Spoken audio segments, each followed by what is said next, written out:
All right, good afternoon and happy Friday, though sadly we're starting off with a tragic note from Mali, where we've just learned that one of our Togolese peacekeepers who'd been wounded during Wednesday's attack has succumbed from his injuries. We offer obviously our deepest condolences to his family, to the people and government of Togo, and all of our colleagues in the peacekeeping mission. We continue to wish a speedy and full recovery to all the others who are receiving medical attention. You will recall that 28 peacekeepers were wounded during a complex attack on their temporary base located in Kerena near Douentza in central Mali. The base was set up recently to better protect the local population, bring back calm in areas impacted by inter-communal violence, as well as to reduce the threat of improvised explosive devices. You will have seen that last night we issued a readout of the Secretary General's call with Anthony Blinken, the Secretary of State of the United States. During their conversation, the Secretary General expressed his deep appreciation for the critically important and strong partnership between the U.S. and the United Nations, particularly on issues such as COVID, the climate emergency, multiple peace and security crises, as well as the increasing threats they all pose to human rights. The Secretary General particularly welcomed the U.S.'s rejoining the Paris Agreement, as well as its re-engagement with the World Health Organization, as well as the Human Rights Council. They also talked about a number of situations, including Syria and Yemen. And on Myanmar, our colleagues in the country office said today they're following the unfolding events with great concern, including the reports of arbitrary detentions, arrests, and violence. The resident coordinator and humanitarian coordinator for the United Nations in Myanmar, Ola Almgren, said the UN, as well as our partners, have for many years been responding to humanitarian needs caused by conflict and natural disasters in Myanmar. He stressed that this is our absolute intention to continue to do this work under the current circumstances. Mr. Almgren added, it is essential that life-saving humanitarian assistance continues unimpeded and that humanitarian partners are given timely and safe access to the population in need. He noted that, as always, our humanitarian response is guided by internationally recognized principles of neutrality, impartiality, independence, and humanity. Last year, thanks to the generous support of donors, 930,000 women, children, and men in conflict-impacted areas received food assistance. 250,000 people accessed essential healthcare services, and hundreds of thousands received nutrition support. This year, the Myanmar Humanitarian Response Plan aims to help nearly 1 million people in need of humanitarian assistance, and we're seeking $276 million for that. Turning to Yemen, a new report tells us that nearly 2.3 million children under the age of 5 are projected to suffer from acute malnutrition this year. Of these, 400,000 are expected to suffer from severe acute malnutrition and could die if they do not receive urgent treatment. These figures are from a new report released jointly by the Food and Agriculture Organization, Unicef, the World Food Programme, and the World Health Organization, along with other partners. The agencies warn that these are among the highest levels of severe acute malnutrition recorded in Yemen since the escalation of the conflict in 2015.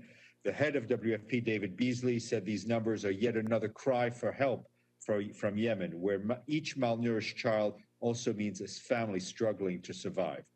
The humanitarian response plan for Yemen remains critically underfunded. In 2020, the plan received only $1.9 billion of the $3.4 billion it requires. And on Ethiopia, I can tell you that the Secretary General remains concerned about the plight of refugees in Tigray. He stresses that once again, it is important to respect all the cardinal principles in dealing with refugees. Any forced return to their country of origin is a serious violation of international refugee law. Also on Tigray, the UN Children's Fund today said that even as more supplies and emergency personnel reach crisis-affected people in the region, it is troubled by the severe ongoing harm to children. Earlier this month, a UNICEF team accompanied by the regional bureau head traveled from Mekele to the town of Shire in central Tigray. The team had 6 trucks filled with 122 tons of emergency supplies. This was the first UN mission to Shire since the conflict began in November. Since Shire hosts at least 52,000 internally displaced people, with more arriving, the UNICEF team found there was no drinking water due to the water treatment plant not functioning. UNICEF and Red Cross are trucking water into people who need it. And the agency adds that conditions at sites for displaced people are dire. The few toilets that exist are broken, and there are no showers. Many families are separated as they fled, and UNICEF said there were many unaccompanied or separated children among the internally displaced. More information available on UNICEF's website. And the UN Children's Fund today signed an agreement on behalf of COVAX facility with Pfizer and, UNICEF signed an agreement on behalf of the COVAX facility with Pfizer for the COVID-19 vaccine. Under this new agreement, Pfizer will supply vaccines through this year, with deliveries anticipated to begin as early as the first quarter of this year. Countries must first confirm they're in full compliance with COVAX requirements set up by Pfizer and COVAX. In full compliance with the requirements set up by COVAX and Pfizer. Today, supply agreements allows UNICEF to procure doses of up to 40 million that have been secured under the facility's advanced purchase agreement to be available throughout 2020. Today's agreement is the second long-term supply agreement UNICEF has signed with a COVID-19 manufacturer on behalf of the COVAX facility. Last week, UNICEF signed an agreement with the Serum Institute of India to access 2 vaccines through technology transferred from AstraZeneca and Novavax, subject to the approval by the WHO of these vaccines. Turning to Madagascar, our humanitarian colleagues are seriously concerned about the rapidly deteriorating food security situation in the southern and eastern parts of the country, where more than 1.3 million people are facing severe hunger. Southern Madagascar is facing the worst drought in 10 years.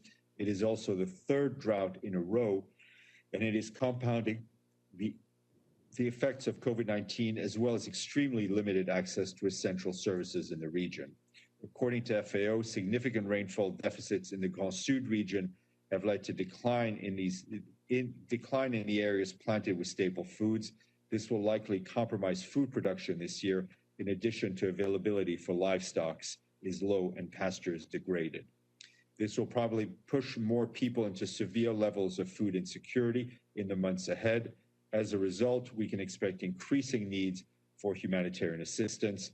We, along with our humanitarian partners, launched an urgent appeal last month for $76 million to provide life-saving assistance to over 1 million people. This includes food, screening, treatment of acute malnutrition, water and sanitation, as well as health services. Sadly, we've only received $140,000 against this appeal so far. We urgently call on the international community to step forward and provide the necessary fundings for this forgotten crisis.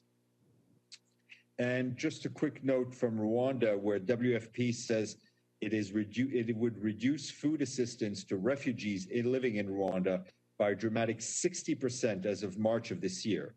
According to the agency, some 135,000 Burundian and Congolese refugees in camps in Rwanda rely on humanitarian assistance to meet their basic food needs.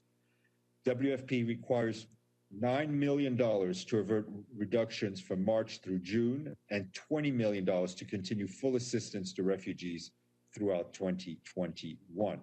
If no new funding is received, deeper reductions will be necessary in the coming months. WFP warned that ration reductions are likely to cause widespread food insecurity and potentially lead to increased tensions within the refugees community.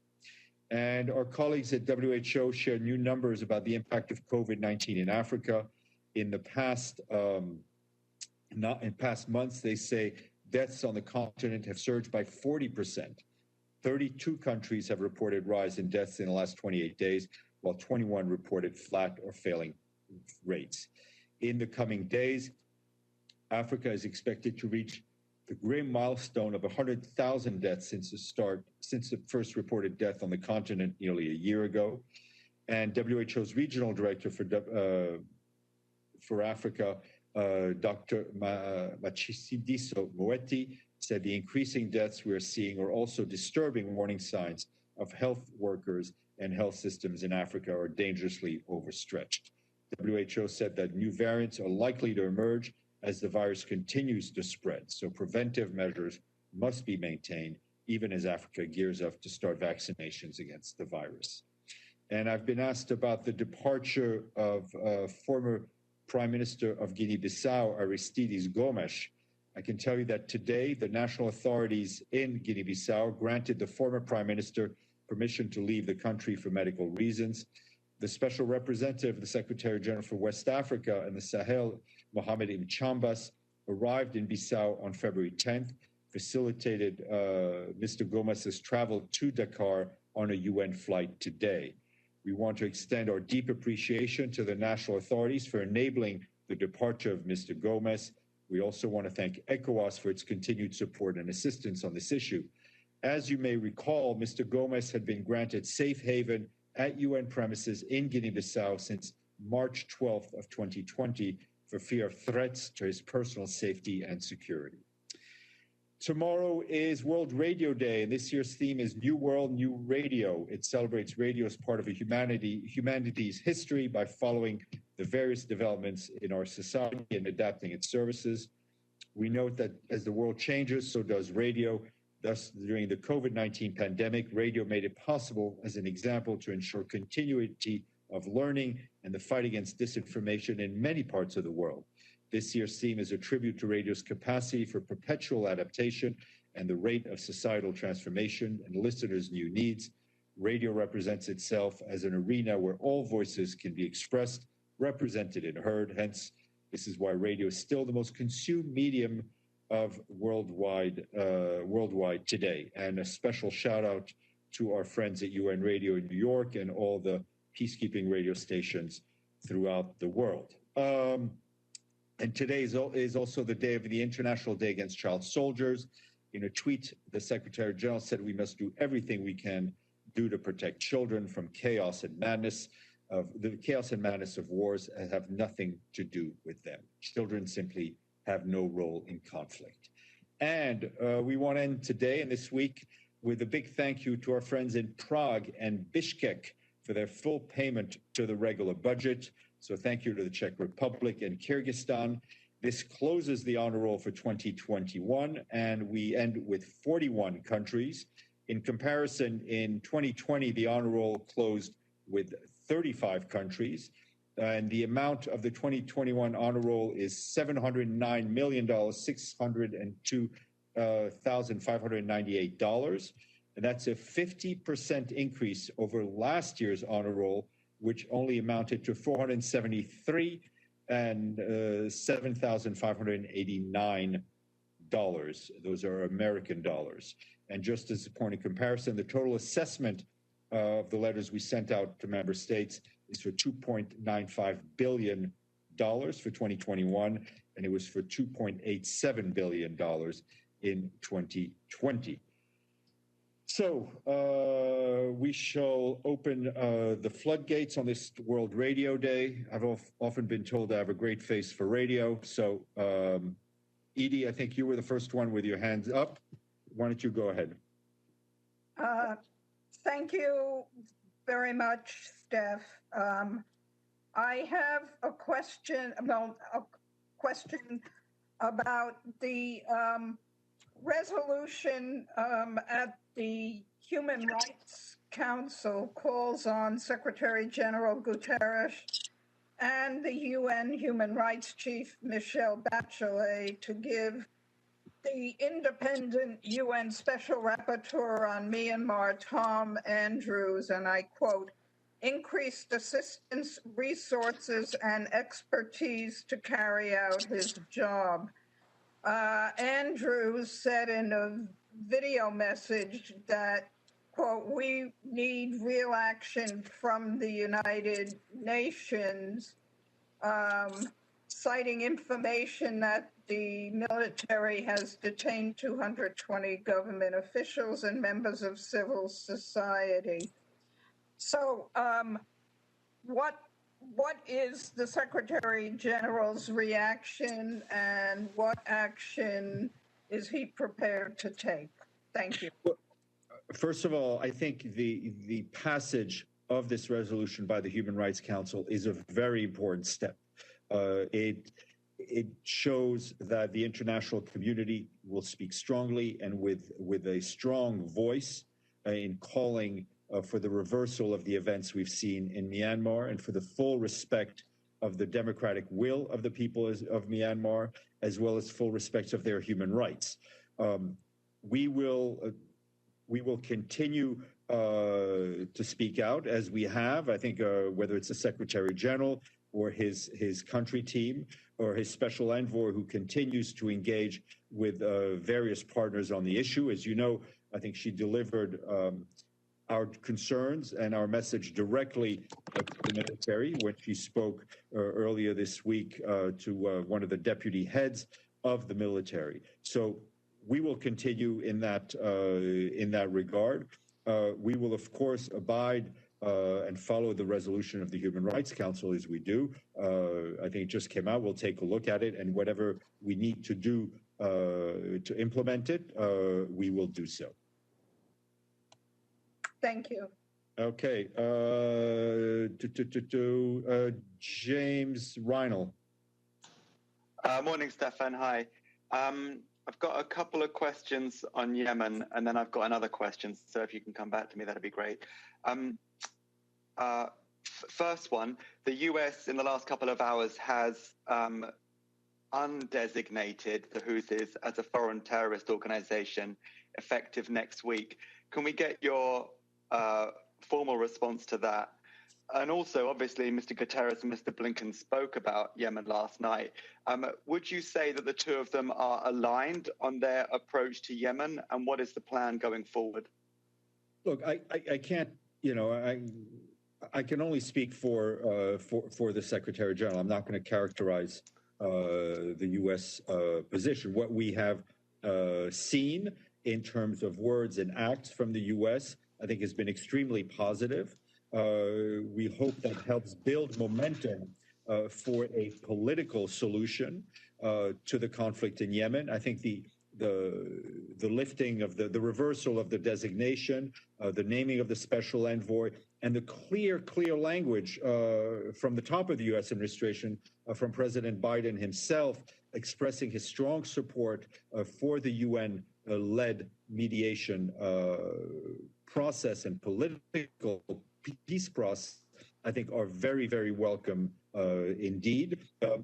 Mr. Griffiths, as you know, has been met with the U.S. Special Envoy. He's met with the Yemeni leadership. He's met with the Iranians. He's met with the Saudis. He's also been in touch with Ansar Allah. And he is giving the same message to all. And to all, I think we have a moment of some hope here, and we want all the parties to grab it. And we talk about Yemen on the political front, but think about what I just said today about the 400,000 children who are risking of acute severe malnutrition or the risk of death. I mean, it is for the children and the civilians of Yemen that all Yemeni leaders and those outside of Yemen should all move in the same direction, which is a political agreement could lead to a nationwide ceasefire. That's great, Stéphane. Thanks. And also in that conversation with Mr. Blinken, you mentioned that they spoke about the U.S. re-entry into the Paris Accord. If my diary is right, that becomes effective on next Friday. And really, just in terms of forward planning, what's actually going to happen on the Friday? Will there be a statement from the UN? Listen, I don't have details to share with you, but we very much hope to have to be able to announce some sort of an event. I mean, that's what we're planning. Whether it happens or not, I can't tell you, but that's what we're aiming to do.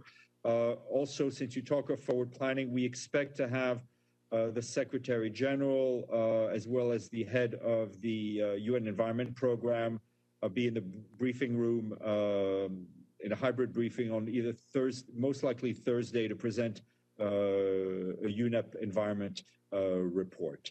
But we'll keep you posted on what happens on the 19th. Thanks so much. Did you have another question? We're good. Thank you, Steph. Okay, great. I don't see anything else in the chat, but if you want to wave, Philippe, is that Philippe in the room? Whoever's in the room, take your mask off so I can see you.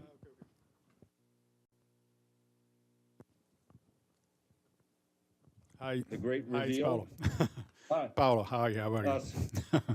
Sorry, so, I can't, I'm married to an Italian, so I can't tell the difference between the Italian and the French. No, just a follow-up on Burma. The special rapporteur denounced also the use of live ammunition against protesters, and he said that all the options should be on the table of the Security Council, including sanction and embargo. Is the SG in favor of the Security Council considering this option? I think it is important that the Security Council continue to keep an eye on the situation in Myanmar, speak forcefully, and live up to their own responsibilities. We have the disproportionate use of force, the use of live ammunition. Those are all unacceptable. Okay, any more hands in the air? If anybody has a question? All right, seeing none, hearing nothing. Okay,